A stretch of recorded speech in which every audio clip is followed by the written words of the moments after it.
De som har hört CBX, de gillar ljudet. Ett 6-2 system som lever 7 jävlar. Formel 1 bilar har ett speciellt ljud och det här är nästan snäppet värre.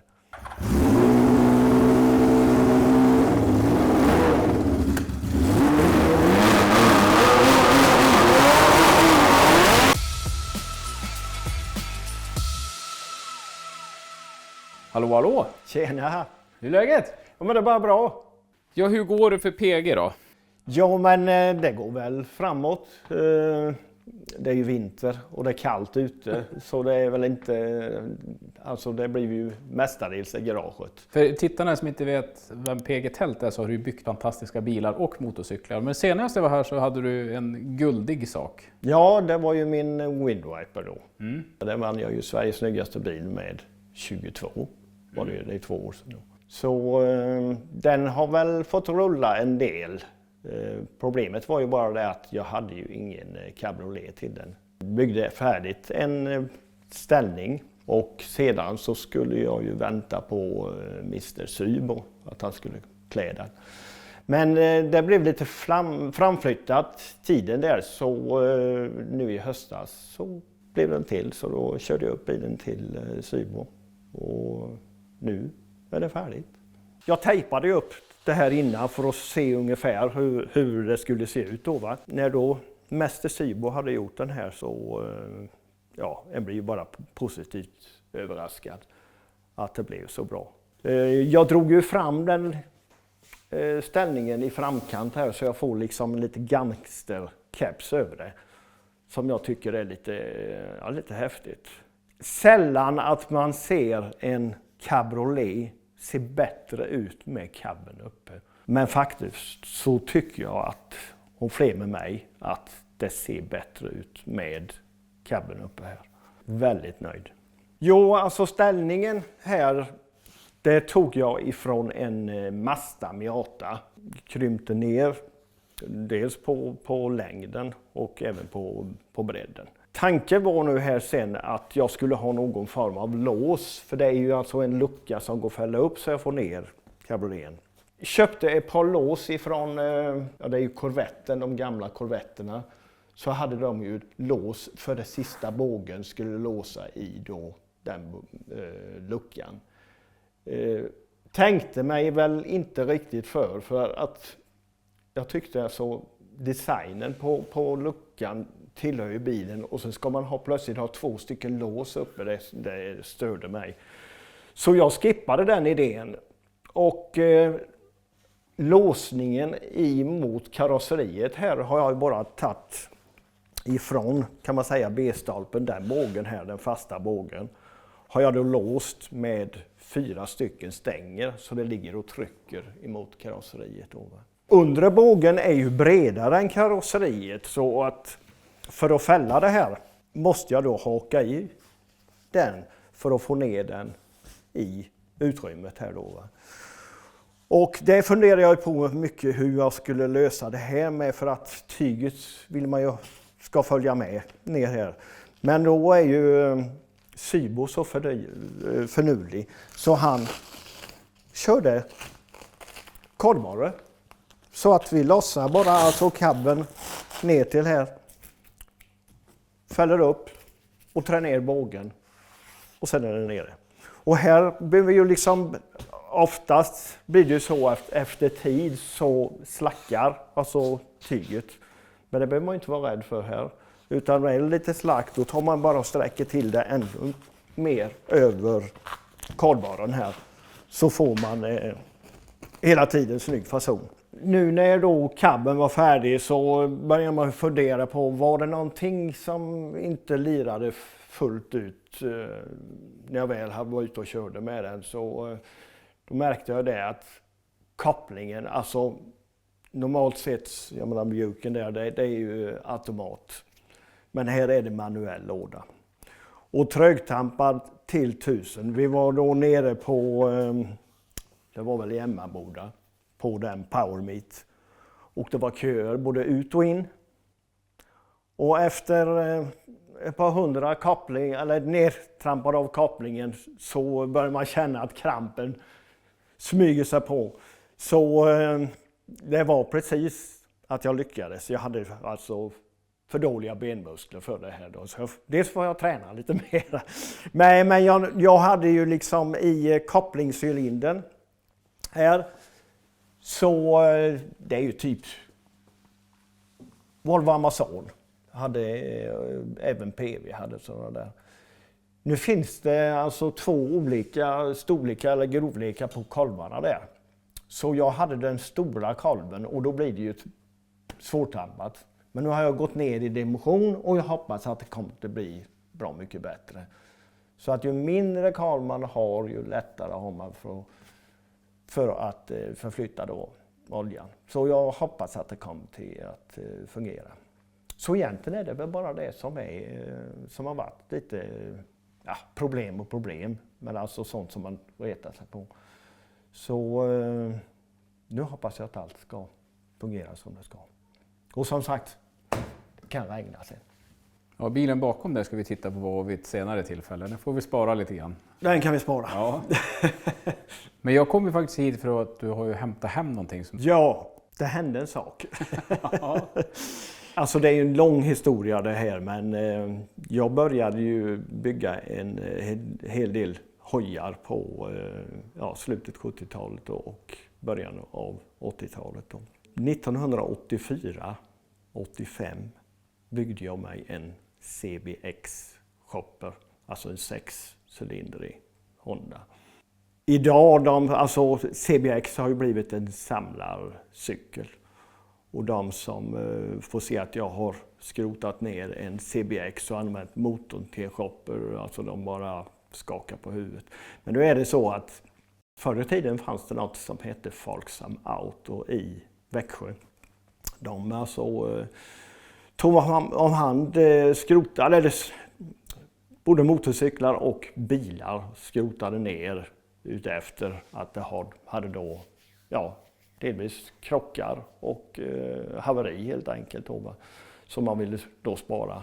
Och där lyckades jag hitta en motor till en CBX. Och då föddes idén att jag har ju alltid velat bygga sånt som ingen annan har byggt tidigare. Så en CBX skulle det vara då. Och det blev ju ganska häftigt. Jo, den här bilden är då tagen på Happy Car Show i Solnahallarna i Stockholm. Jag tror att det var den 12 oktober. Och här la jag då ut några till saluskyltar. Mitt i veckan så ringer då en herre ifrån Stockholm och varit som besökare på utställningen. Säger som så då att jag är intresserad av att köpa din motorcykel. Han som köpte den förresten, han kom och jag frågade om han skulle låna min hjälm för att provköra den. Och då säger han det att den ska jag inte köra. Jag ska ha den i mitt vardagsrum som konstverk. Jaha, tänkte jag. Får jag bara mina pengar så får du göra precis vad du vill. Sen gick det en hel del år och 2009 så var jag uppe på Bollnäs motorrevyn på den utställningen med en mjuk. Och lördagskvällen sitter vi ett gäng och pratar och någon nämner just det här med CBX, att de kommer ihåg min CBX. Och då tändes det liksom en gnista igen att den här motorcykeln skulle jag vilja köpa tillbaka. Och började söka efter. Alltså jag visste ju ägarens namn. Försökte få tag i honom men alltså inget svar. Efter några veckor så gav jag upp. Så det glömdes bort. Sen förra året februari låg jag in på soffan här. Och låg surfade med telefonen och så plötsligt får jag idén att kanske skulle söka motorcykeln igen. Jag visste ju att han fortfarande var i registret. Då visade det sig att tyvärr får man väl säga att den som köpte min motorcykel, han hade avlidit. Och efterlämnade då maka och döttrar. Och den vägen skulle jag ju kunna söka upp de här personerna. Och lyckades efter många om och men. Och fick köpa tillbaka den. Så det får jag ju säga, det får jag ju tacka familjen för. Så här står den maskinen efter snart 40 år. Men hade han kört någonting med den då? Inte. Så jag var den sista som vred av startnyckeln där och han hade inte rullat en meter.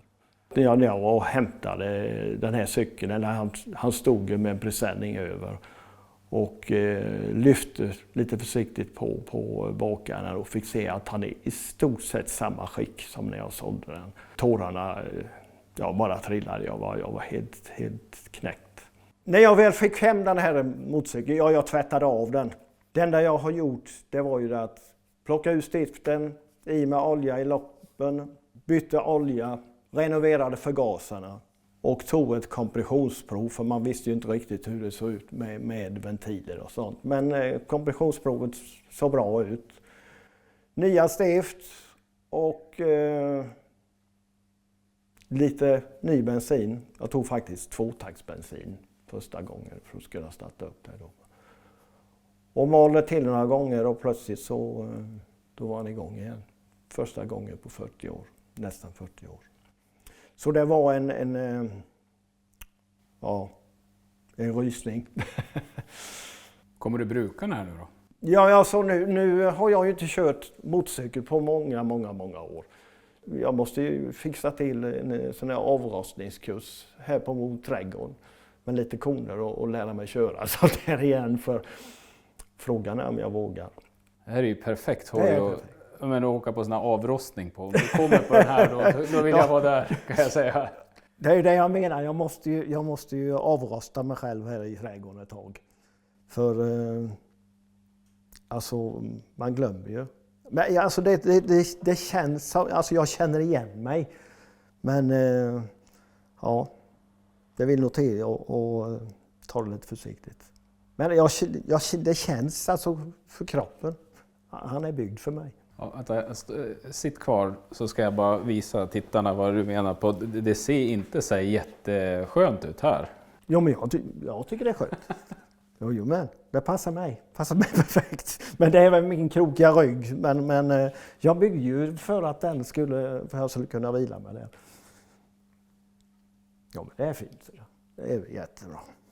Motorn kom hem och sen skulle det då byggas en ram till den här. Åkte då ner till Kalle Moheda med motor och bakdäck. Vi höll väl började på förmiddagen och höll på långt in på natten och få till ramen. Shopper skulle det vara, och en shopper utan en HD hydragaffel. Ja, antingen ska man ha en springergaffel, webbgaffel. Men jag tycker de är snygga, en vanlig hydragaffel. Det är alltså ifrån Harley Davidson. En förlängd sådan. Jag var mycket uppe på Maskot Motor i Nässjö. De hade mycket delar från nedskrotade Yamaha på vinden där, så att det var jag plockade till med ett framhjul från en XV1000. Även bromsar kommer ifrån Yamaha. Fälg bak. Det är alltså en bilfälg som är en god vän till mig ifrån Sävsjö, Kallaholm. Hjälpte mig att tillverka den här fälgen. Så att den är ju helt täckt. Och då ett nav och plåt ut. Och det har ju fungerat jättebra. Skyltbelysningen, det var ju bara en liten grej. Det hade man på cykel och mopeder hade man sån där lyktor på förr. Man satte på styret. Jag tror inte det går att få tag i något liknande. Och det här böjde jag då ett vanligt bromsrör och kromade upp så elkabeln går i. Och att det fortfarande är det är helt fantastiskt. Och det var ju alltså när man höll på att bygga, man ville ju ha delarna nu. Man hade funderat på att, hur går jag vidare, vad vill jag ha? Och då fick man ju en tanke på att det vill jag ha, men då vill man ju ha grejerna nu. Man vill ju inte vänta. Man fick ta vad som fanns helt enkelt. Det är skillnad idag, jag menar det finns ju uppsjö av delar för att bygga både bil och MC. Så det är smidigare då. Fast det är andra pengar. Det kostar pengar att bygga idag. tanken, jag kommer knappt ihåg om det var någon typ sportstertank eller vad det kallades. Det är ju 2 tanklock. Det skulle väl likna då någonting av Harley Davidson. Ja, oljetrycket. Det är väl egentligen det man behöver ha koll på. Att den laddar, det ser man när man släpper ner på tomgång. Då minskar alltså intensiteten på belysningen. Och så gasar man till och ser man att det laddar då. Men oljetrycket är naturligtvis viktigt. Ingen hastighetsmätare? Jo, har du inte sett det? Nej. Han sitter vid framhjulet. Jag försökte ju få väck så mycket kablar och reglar som möjligt. Så jag sitter här nere. Det var ju logiskt. Där nere ja. Där sitter han. Ser du den då när du kör? Jaha, jag tittar lite snett. Sen är det klart, ögonen är ju inte som de var för 40 år sedan, men det ser jag fortfarande. Vilket här är ett kedjeskydd? Ja, lite originellt. Ja, vanlig rundstång. Och så gängade jag och så satt jag spetsmuttrar längst bak. Bara för att. Det är ingen liten motor, är det? Nej, den är stor. 1047 kubik och 105 hästkrafter. Det är ju alltså en 79ans motor det här. Sen ströp man ju dem. Motorcykelmotorerna fick ju inte vara mer än max 100 hästkrafter.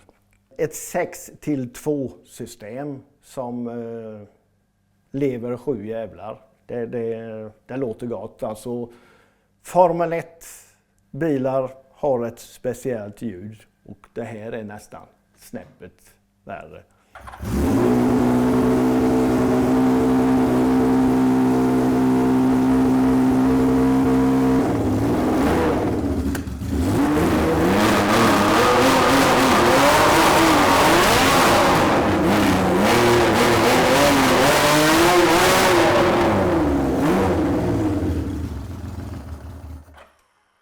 Fick du med något? Ja, jag tror mikrofonen inte gillar det här, men det är jäkla vilket ljud. Ja, jag satt ju inte på bensinen, men det behövdes ju inte. Jag räckte med det som var i förgasarna. Hur mottogs den här då, 1984-85 där? Jo, men första utställningen det var ju på Elmia 85. Och då vann jag, vad fick jag? Andra pris i shopper, tror jag. Sen så vann jag väl de flesta utställningar jag åkte på, eller utställningar det var mest träffar. Jag vann väl shopperträffen på allt om MC-festivalen i Kinnekulle. Där fick jag väl första pris på shopper. Den var gillad, det var den faktiskt. Om inte annat så är det ju udda med just CBX-motor. Sen är det naturligtvis, det är tyck och smak. Men jag tycker det är kul. Även en Japp-motor i en shopper tycker jag att det är trevligt. Helt still kan du inte sitta ju. Nej, det kan man ju inte göra. Man måste ju hitta på något. Och ja, egentligen är det ju min son som serverar arbete till mig. 2008-2009 så byggde vi en T23 ihop till honom. Och nu fick han ju för sig att den ska uppdateras med kompressor. Så det var han inhandlade och levererade till mig. Så pappa får lite extra jobb. Men det tackar jag inte dig till för det är kul. Det är en 671, en gammal renoverad maskin som väger bly. Men det kommer till låta häftigt. För just det här vinade ljudet, det är ju helt fantastiskt. Det blir kaxigt om inte annat. Det blir ju en halv meter höger framför rutan så vi får se hur det kommer att se ut sen. Där under är det då dubbla edelblockförgasare då. Slurp så är det i. Det är väl inte för att öka hästar naturligtvis men det är ju alltså utseendemässigt och vinandet ifrån kuggremmen. Det är ju det som är häftigt. Här står den. Och han har väl stått undanstoppad nu i flera år. Men nu så tyckte sonen att nu ska vi uppdatera. Plocka ner och snygga till allt igen. Alltså lackmässigt så är han ju fortfarande fräsch. Men det behövs ju poleras upp och byta en del grejer på den. Jo, det var ju en hel del konflikter när vi byggde. Alltså jag var ju med för det här med old school. Men han ville ju ha, det skulle ju vara stereoapparater, stora högtalare och de här grejerna. Och ja, mycket diskussioner fram och tillbaka. Och det skulle vara paneler, det skulle vara tv och grejer. Ja. Men visst, det blev rätt bra. Ja. Så slutsteget ligger bak, en stor hög bashögtalare i mitten. En LCD-skärm där inne. Ja. Pappa fick ge sig. Det är ju en hemmagjord ram. Och det är ju Hotton som byggde den. Och sen är det en 9-tums bakaxel. Inga konstigheter motor, det är en vanlig 305 och en 350-låda. 4 hjul och motor, och ett badkar. Karossen den lackades, alltså motivet, det gjorde Knut Tirock från Österrike, gjorde det 08. Den lackerades live på Elmia det året. Knut han är ju välbekant på Elmia, han brukar ha ett bygge i stort sett varje år. Förra året hade han ju den spektakulära Mercurin. Så han gjorde det här åt oss. Det var lite häftigt. Nej, det ska bli kul att föra han och få ut det på vägarna igen. Men du PG, vilket roligt projekt. Och sen jättekul att få se den här motorcykeln också. Ja, men vad kul att du tyckte att det såg trevligt ut. Nu är det ju tanken att jag skulle putsa lite för jag ska upp på Elmia. Så de som är intresserade av att se den gamla CBXen kan ju komma förbi.